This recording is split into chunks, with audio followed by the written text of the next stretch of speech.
Dahil yung leader natin nung panahon na yon, sorry, excuse my language, English yan, may bayag! Una po, gusto ko lang, nainis ako dun sa sinabi kanina, bakit daw 300,000 lang tayo. Alam nyo, mga kababayan, sa eleksyon, ang ginagastos, bilyon. Buong Pilipinas, meron po yung tinatawag na binibigay ang gobyerno para sa campaign. Ha? Binibigay po yan para information campaign. Alam niyo po ba dito, isang poster lang sila. Umiikot po, wala pang budget yan. Kanilang bulsa lang ho. Pero nakakuha na sila ng 300,000, ibig sabihin. Siguro kung binigyan niya ng billion na budget, baka lumagpas po ng 35, baka 100 million yan. Kaya ho yung mga walang sense yung mga sinasabi, mga nagpapanggap ng mga super talino, pambihira kayo. Hindi nga kayo maka 12,000.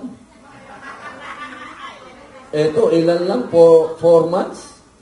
4 months, 300,000. Naka-coaster lang ho sila. Isipin nyo yun. Kaya, mga mahal kong kababayan, ito pong ginagawa namin. Makikinamin na ho ako. Dahil ang totoong mga bayani dito ay sila. Sila hong mga nakikita nyo sa harap na kasama ko, yung mga nasa likod ho ng camera. Sila ho talaga yung mga lumalakad. Makikinamin lang ho ako. Mga kababayan, tandaan po ninyo, wala po kaming bayad dito. Lahat po kami dito, nandito kasi mahal namin ang Pilipinas. Mahal namin ang mga Pilipino. At alam naman ho nating lahat, kahit balikan nyo ho ang history, minsan lang tayong nirespeto ng ibang bansa. Minsan lang. Yung mga bansa na kinakatakutan ng mga leader, nirespeto tayo. Nandyan ho si Putin. Nandyan. Si Xi Jinping. Nandyan po si Presidente ng Amerika ngayon. Nakalimutan ko. Kinampanya ko yan pero hilig sa gera. Si Trump.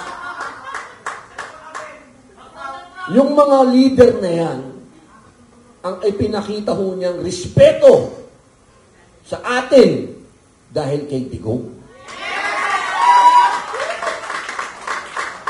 Yung panahon na yun, tandaan po natin kahit saan tayo magpunta, nakataas ang noo natin. Dahil yung leader natin nung panahon na yun, sorry, excuse my language, English yan, may bayag!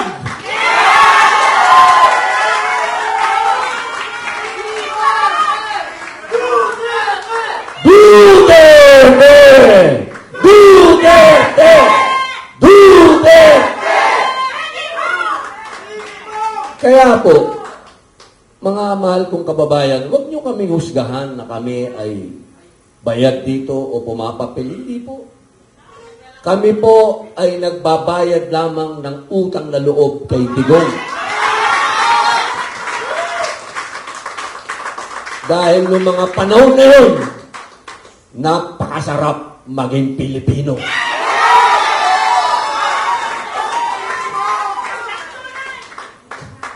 Bilang panghuling salita, mga mahal, hindi, ngayon lang ho baka naman mahirap yung panghuli, mami.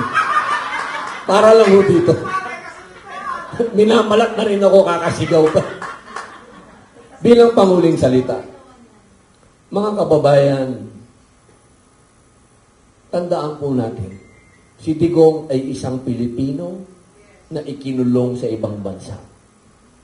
Iyan po ay pagyurak sa ating pagka-Pilipino. Kaya anong kulay mo ngayon?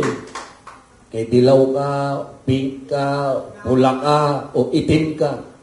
Tandaan po ninyo, Pilipino ka. Maraming salamat po.